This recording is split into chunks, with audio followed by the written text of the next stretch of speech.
Did you miss your deadline to renew your Medicaid coverage? You can still send your completed annual review form to Healthy Connections Medicaid. You may be assigned to another health plan, but you can ask to come back to First Choice within 60 days of renewed Medicaid eligibility. It's your family. It's your choice. First Choice is the right choice. Renew and choose us. Visit selecthealthofsc.com/renew to learn more. It is Ryan here, and I have a question for you. What do you do when you win? Like, are you a fist pumper, a woo-hooer, a hand clapper, a high-fiver? I kind of like the high-five, but if you want to hone in on those winning moves, check out Chumba Casino. At ChumbaCasino.com, choose from hundreds of social casino-style games for your chance to redeem serious cash prizes. There are new game releases weekly, plus free daily bonuses, so don't wait. Start having the most fun ever at ChumbaCasino.com. No purchase necessary. VGW. Void where prohibited by law. See terms and conditions. 18+.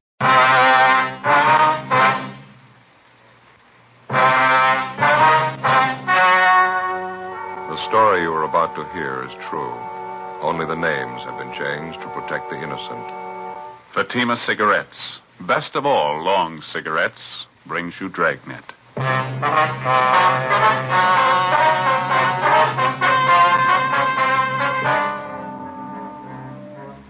You're a detective sergeant. You're assigned to Juvenile Bureau.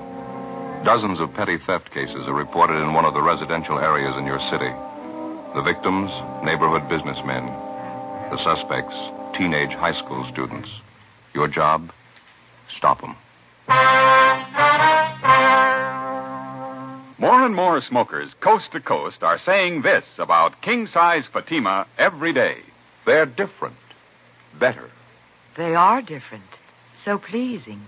Yes, in Fatima, the difference is quality. You see, Fatima contains the finest domestic and Turkish tobaccos superbly blended. And Fatima is extra mild, with a much different, much better flavor and aroma. Compare Fatima with any other king-size cigarette. You'll find Fatima gives you all the advantages of extra length, plus Fatima quality, which no other king-size cigarette has. Yes, in Fatima, the difference is quality. Next time, buy Fatima. Best of all long cigarettes.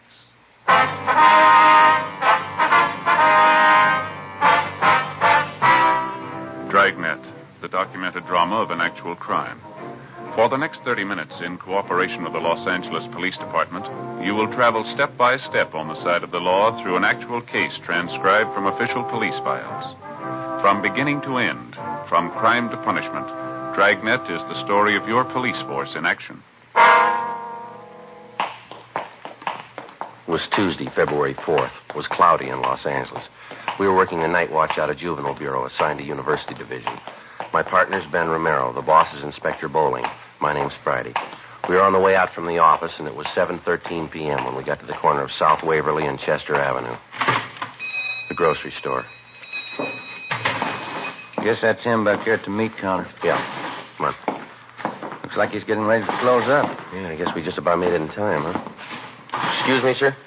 Yes, sir. Help you, gentlemen? We're looking for Henry Loomis. Yes, sir. That's my name. Police officers, Mr. Loomis. My name's Friday. I believe I talked to you on the phone. Oh, yeah. This is my partner, Sergeant Romero. Hi, Mr. Loomis. Wonder if you'd mind waiting a half a minute, officers. Just getting a little bookwork straightened out here. Today's receipts. Yeah, I'll go right in. Won't take but a minute. Let's see here. 37, 45, 37. There we go. Ain't that lousy bookwork going to get a girl to come in and do it one of these days? Let's go up front here and talk. All right, sir, fine. Pull up a couple of stools there. Might as well be comfortable. Yes, thank you. Thank you. You talked to any of the other merchants in the neighborhood yet? No, sir, not yet. We'd like to find out what you have to tell us first. Well, it's one of those high school kids, I can tell you that. I'm sure of it. I don't want to sound like an old grouch, but this stealing's got to stop. You get quite a bit of business from the high school trade, do you? Afternoon now, and then just after school lets out. Usually have quite a bunch of them in here around those times. Mm-hmm. Do you especially cater to the high school crowd? I mean, do you serve lunch here or anything like that? No, I don't. I usually get the kids to take their lunch. They come in and buy soda water or milk to drink with their sandwiches. They seem like such a nice class of kids. I didn't think they were thieves. Well, how long has this stealing been going on, Mr. Loomis? I'd say about 10 days, 2 weeks. It's not very hard for them to get away with it. 15 or 20 kids crowd in here during noon hour. I'm usually busy up at the counter. It's no great trick for any one of them to make off with a couple of dollars worth of merchandise. You say this happens just about every day? Every day the kids are in here, yeah. I tried playing detective myself for a while, trying to catch the guilty ones. Didn't do much good. Mm-hmm. As long as this stealing's been going on, Mr. Loomis, has it ever amounted to more than just a few dollars worth of food every day? No, that's the funny part of it, Sergeant. When I check back on my inventories, it's always just about the same amount. A few cans of meat, vegetables, butter, a few loaves of bread.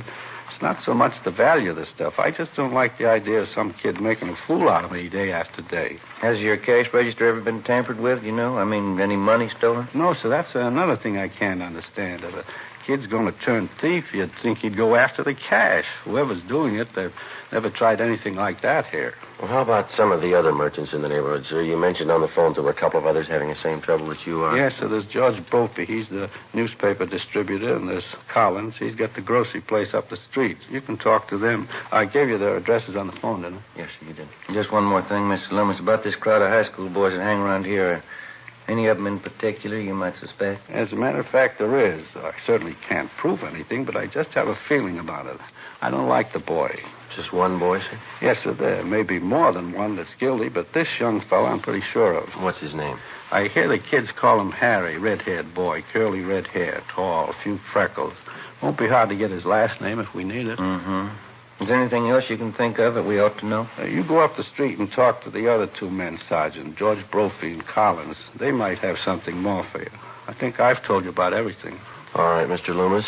I've got your home phone here. If we want to contact you later tonight, I'll call you there. Is that all right? Perfectly all right. Here's our card, sir. You can call us at that number there anytime. All right, thank you. What do you think's behind the whole thing, Sergeant? This cheap stealing, nickel and dime stuff. I don't know, sir. We'll try and find out for you. Just doesn't make sense stealing like that day after day. You'd think even a kid would know that you can't go on stealing forever. Yes, sir. A lot of them give it a try. From the very start, the whole pattern of the case and the thief's method of operation made little or no sense at all. The thefts had been going on for more than 2 weeks, and they'd all taken place in a 12-square block area. In each of the 24 cases reported to us, not one of the thefts had been for more than $5, either in cash or merchandise. The thief's scene of operation included 2 grocery stores, a drugstore, coin boxes attached to the newsstands in the neighborhood, and a 5 and 10-cent variety store. With one exception, all of the cases involved theft of merchandise only. The breaking open of coin boxes attached to newsstands was the single instance in which money was taken. The total sum was less than $3.50. 7:40 p.m. Ben and I left the grocery store and went up the street to the home of George Brophy. He was the neighborhood newspaper distributor who operated the coin box newsstands which had been broken into. Well, I think you can just about count on it, Sergeant. It's one of the kids in the neighborhood doing all this. Either that or a couple of them are working together. What makes you so sure about it, Mr. Brophy? Well, for one thing, we got more than our share of kids out this way. A lot of them are from poor families, underprivileged, you might say. Mm-hmm. I guess they figure it's one way of picking up extra spending money. I got nothing against the kids myself. A few nickels they get out of those boxes, I wouldn't prosecute them for that. Well, sir, that's not exactly it. The point is they're stealing. If they get away with this small-time stuff, they might figure they're ripe for something bigger. Probably be the best thing in the world for them if we can stop them now and set them on the right track, don't you think? Yeah. Put in with you there, Sergeant. I don't know how much I can help you, though. Do you have any idea at all who it might be that's breaking into the coin boxes? Well, like I say, I have nothing against any kid myself, but there is one of them around the neighborhood I've been a little suspicious about, a red-headed kid. What's he look like, you know? Red hair, freckle face, kind of tall and gangly. Typical high school kid. Old Loomis down at the grocery store, he's been a little leery about the same kid, too. Well, why do you single out this red-haired boy, Mr. Brophy? Well, he... Oh, excuse me, I better grab Right ahead. Yes. Hello. Oh, yeah, Maggie, hi. 4 of them. When are they born? Is that right? All right. Born this morning. 4 of them, huh? Yeah, just a minute, I'll call. Grace. Yeah, honey. It's for you, Maggie Harris. Oh, okay. Thanks. Excuse me, officer. A friend of my wife's, her cat just had 4 kittens. Oh, I see.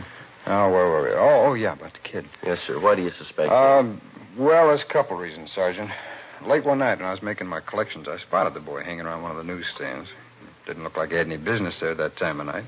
He looked up and saw me coming. He turned and ducked down a side street. Well, do you have any idea where this boy lives, Mr. Brophy? No, can't say I do. He goes to that high school a few blocks up on South Waverly. I know that. It's the same boy that the grocerman had his eye on. You said there were a couple of reasons why you were suspicious of this boy, Mr. Brophy. Yeah. Well, this other thing doesn't mean too much. There wasn't anything really wrong with it. It just seemed a little queer, that's all. What was that? Well, I dropped in at the safety liquor store down the street last week. I wanted to pick up a little something. I saw the same kid in there. He was asking Benny, the guy who runs the place, if he'd sell him a fifth of bourbon. I heard the kid saying it was supposed to be for his father. His father was sick and couldn't come in. Of course, Benny turned him down. He wouldn't sell it to the kid. And that was the extent of it, huh? Yeah, that's all. Wasn't anything wrong with it. Kid didn't insist. But I thought it was just a little out of line, sending a kid after liquor. Well, it's about the size of it. How about some of the other merchants in the neighborhood who have been bothered with these petty thefts? Do you know if any of them are suspicious of this boy? No, I wouldn't know that. Henry Loomis down at the store is about the only one I know of. Well, thanks very much, Mr. Brophy. If anything else comes up, you can get us at the number on this card here. Oh, okay, Simon. Fine. If I can help at all to clear this thing up, I'd be glad to do it. Well, we'll probably be checking back with you, and thanks again, sir. Sure is funny, the whole thing. I get a big laugh out of it. Sir? Oh, I mean the friend of my wife's called up, Maggie Harris. Cat had 4 kittens, like I told you. Uh-huh. Sure get a big laugh out of that. I kept telling her. She wouldn't believe me. What's that, sir? Well, she thought the cat was a male.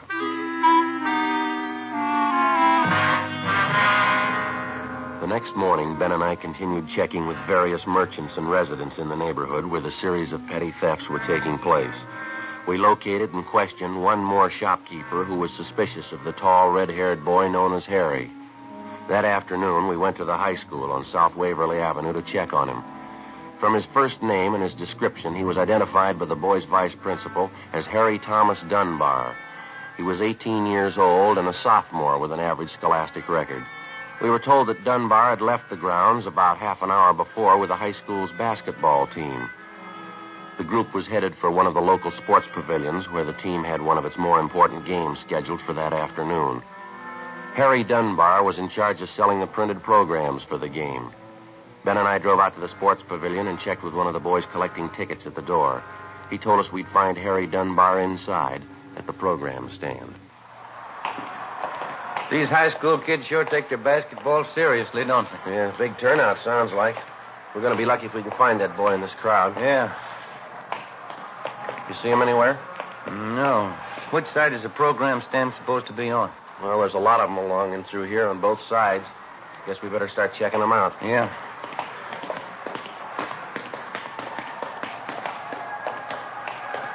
Joe. Yeah. That stand back there on the left, you see? Red-headed kid? Yeah, let's check him, huh? Okay. Programs, dime. Complete programs for the game, 10 cents. Excuse me, son. Program, mister? Your name Harry Dunbar? Yeah, that's right. We're police officers, Harry. We'd like to talk to you for a few minutes, if it's all right. Oh, I can't talk to you now. I'm pretty busy selling these programs here. Then suppose we wait a few minutes, son. See, you only have a few left there to sell. No, it wouldn't do any good waiting. When I sell these, I got something else to do. It's only going to take a few minutes of your time, Harry. We won't keep you long. What is it, officer? What do you want to talk to me about? Just have a few questions for you, son, that's all. Can you step out in the lobby with us for just a minute? What's it all about? I'd like to know. We'd just as soon not talk about it out here. Oh, all right. We can go up this ramp here. All right. There's a hallway back here. Ones underneath the stands won't be so noisy. Fine, we won't keep you long. Just a few routine questions. This ought to do okay. What is it you want to know about? Do you know a Mr. Loomis? Harry runs a grocery store near the high school. Yeah, old man Loomis. I go down to his store and eat lunch sometimes. Why? How about a Mr. Collins? He runs another store near the high school. Yeah, I know the place. Sometimes I go there, too. A bunch of the kids hang around there during lunchtime. We've had quite a few complaints from Collins and Loomis, some of the other stores in the neighborhood, too. We're checking on some of them. Thought maybe you could help us out, Harry. No, I couldn't help you any. Mr. Collins and that old man Loomis, they don't like us. They want to get us in trouble. I think they're lying. Lying about what? About us kids stealing things out of their stores. I bet they even told you I'm stealing things from them. Are you, Harry? Of course not. They can't say any of us stole things. They don't know. They can't prove anything. Do you know the man that distributes newspapers in your neighborhood, son of Mr. Brophy? Who? Mr. Brophy. Some of the coin boxes on his newsstands have been broken into. He thought maybe you could tell us something about that. Why me? I don't know any Mr. Brophy. Well, he knows you, Harry. He saw you hanging around one of the newsstands one night. And there's something else. He saw you trying to buy a bottle of liquor in the neighborhood. Is that right? We've had 3 or 4 reports on you, son. What'd he say? You want to tell us about it? They're crazy. I haven't done anything. Well, then you got nothing to worry about, son. I won't tell you anything. Look out, Ben. Here, grab it. I got him. All right. Hold it up, son. Let me go. Let me go. Take it easy, young fellow. I haven't done anything. I haven't. Now, let me go, please. I haven't done anything. Why'd you try to run away? I have to get home. I got to get home right away. All right, son. We'll take you there. No, you can't go with me. I have to go alone. Afraid we're going to have to hold on to you, Harry. Either we take you home or we take you downtown. Which is it? I tried to tell him I couldn't do everything. I tried, but it didn't work out. I can't do everything. What do you mean, son? Take me home. I'll let them tell you.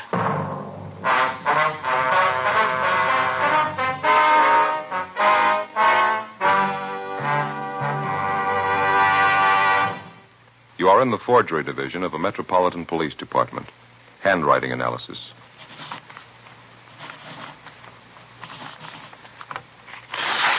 All right. Now write the alphabet in lowercase, please. You are listening to a police officer taking a sample of a suspect's handwriting. This handwriting sample will be compared with a forged signature. Side by side, 2 signatures may often look alike, but closer examination will prove a world of difference. You'll find the same is true when you compare Fatima with any other king-size cigarette. Side by side, Fatimas are the same in length and circumference. 85 millimeters long, 1 1/64 inches around. And Fatima filters the smoke exactly the same long distance as any other king-size cigarette. But in Fatima, the difference is quality. Fatima gives you extra mildness, a much different, much better flavor and aroma. Remember, Fatima has all the advantages of extra length, plus Fatima quality, which no other king-size cigarette has. So insist on the best. Next time, buy king-size Fatima.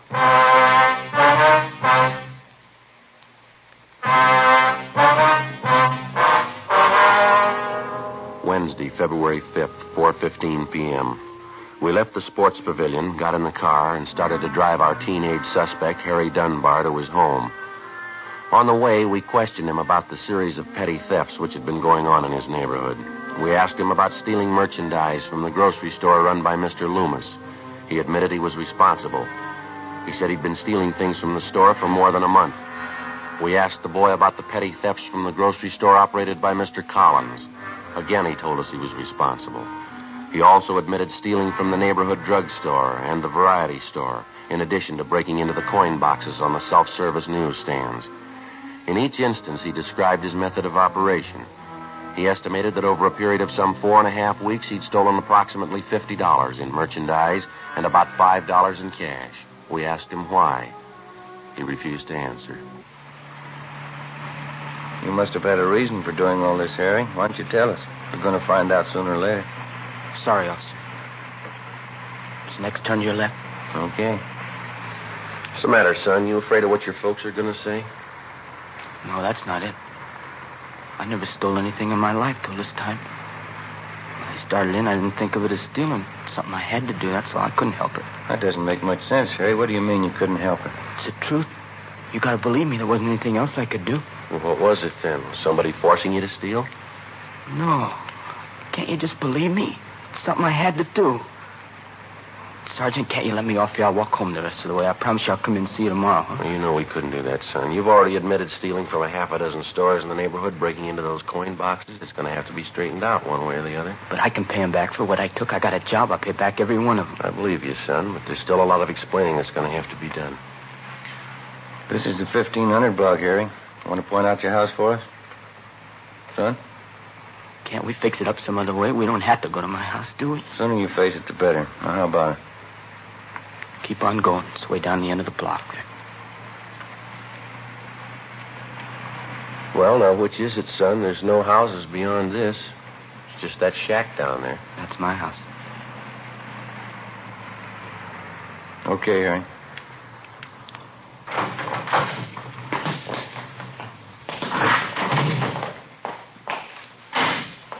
Maybe I better go in first, see if everything's all right. It'll be all right. We'll come with you. Ben and I followed the boy up the stairs and into the house. From the outside, it looked run down and badly in need of painting. On the inside, it still looked in fair condition, except for the housekeeping. The floor of the living room was littered with soiled clothing, ashes, dirt, and dust. The few pieces of furniture didn't look much better. A card table set in one corner was crowded with dirty dishes and scraps of half-eaten food. Across the room was a baby in a crib. Couldn't have been more than a few months old. Apparently, the bedclothes in the crib hadn't been changed for days. Next to the crib, huddled in an army cot, underneath a few thin blankets, was a dark-haired little girl, maybe 2.5 years old. Her face was thin and pale. She was asleep. Through an open door, we could see into the next room where a woman was lying on a couch. There was an empty glass and a newly opened bottle of whiskey on the nightstand. Should have let me come in first, officers. Would have had a chance to clean up a little. Kids mess up the house. Harry, is that you, Harry? That's my mother. Resting a little, I guess. This is the baby in the crib. His name's Jerry. Well, that's my little sister on the cot there. Her name's Annie. Get your mother out here, will you, son? We want to talk to her. Don't get mad at her, huh, will you? Ma's had a tough time lately. She tries to do her best. What's the matter with the kids here, son? Have they been sick? Yeah, the baby had a cold, but I got that medicine there from the drugstore. He seems to be okay. I'm not so sure about Annie, though. She had a bad cold. Doesn't seem to be getting over it. You want to take a look, Ben? Yeah. Get your mother up, son. Yeah. All right.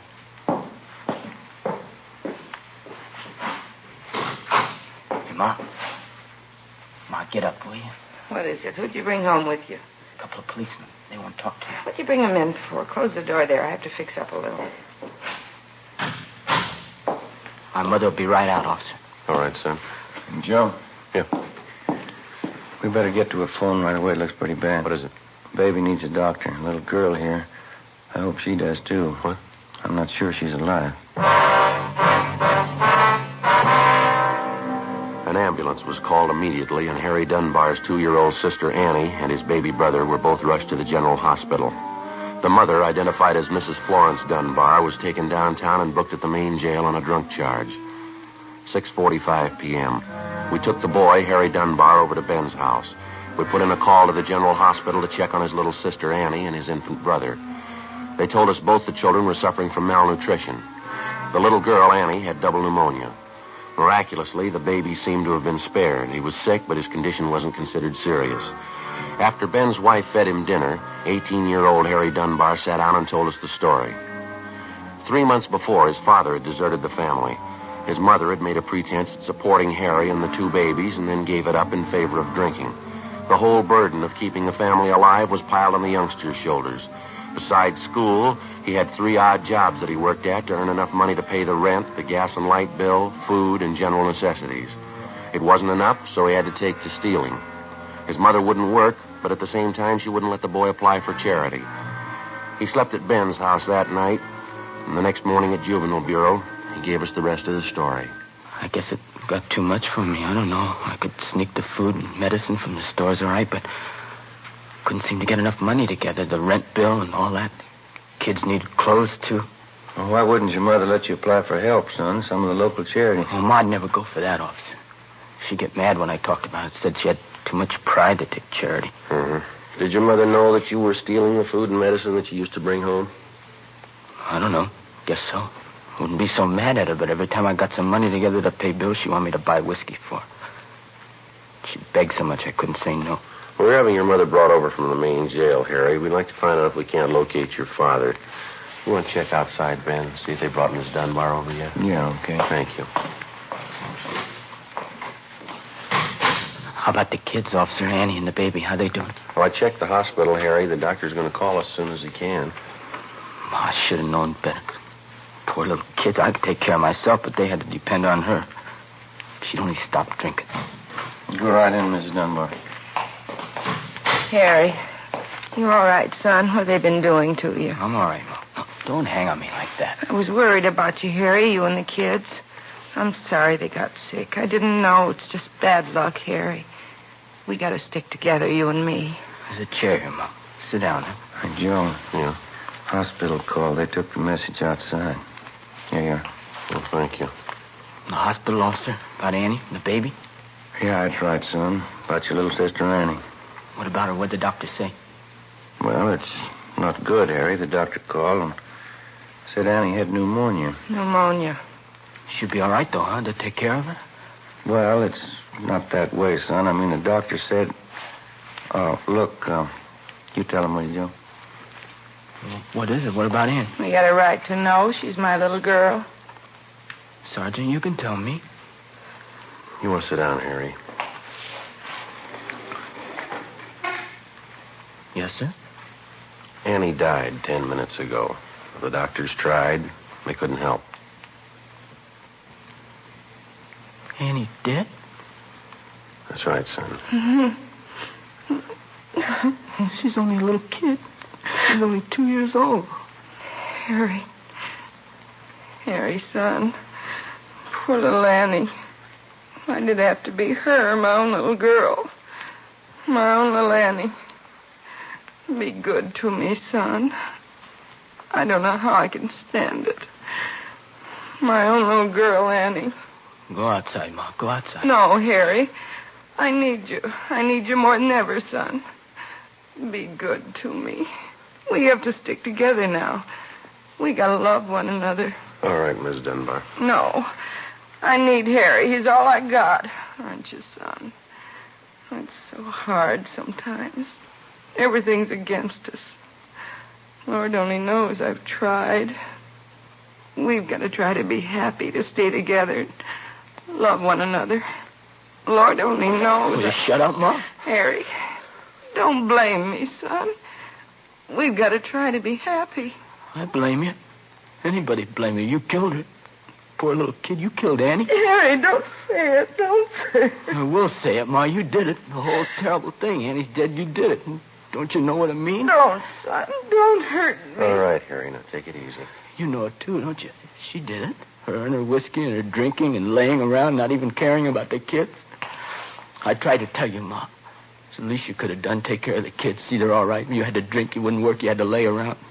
Don't you understand? I couldn't do it all. I tried. I couldn't do it all. You had to go on drinking and lay there and watch Annie die. Please, son, don't say that. We gotta love each other. I wouldn't hurt Annie. You know your mother never do that. You're not my mother. You're not anybody's mother. You don't know what you're saying. Harry, I'm your mother. Lord knows I've tried to be a good mother. You don't mean what you're saying. Goodbye, Ma. I hope I never have to see you again. Harry, please, don't go. Ben, you better go get it. Yeah?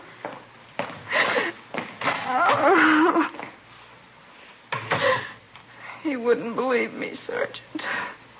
Lord knows I've tried. It's not easy, a husband deserting you the way Charlie did. 3 kids on your hands. What could I do? Yes, ma'am. Harry ought to understand. I tried. Lord knows it's the best anybody can do. Just try and hope for the best. Yes, ma'am. I've only got one question. Yes? How hard did you try?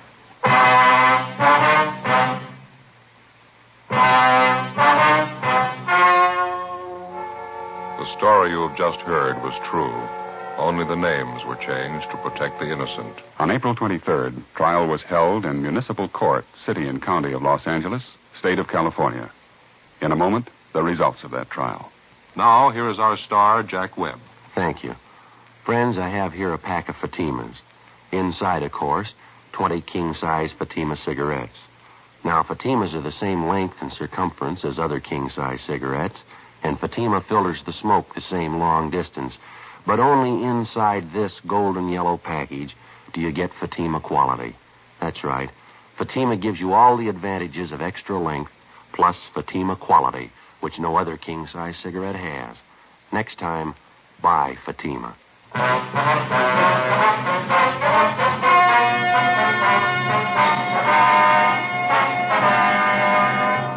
18-year-old Harold Dunbar was filed on in juvenile court.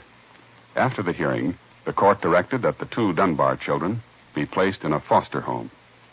Mrs. Dunbar was permanently deprived of the custody of her children.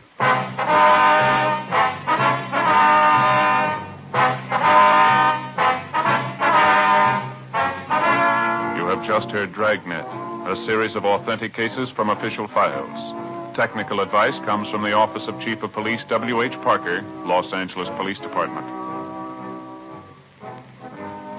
Fatima Cigarettes, best of all long cigarettes, has brought you Dragnet, transcribed from Los Angeles.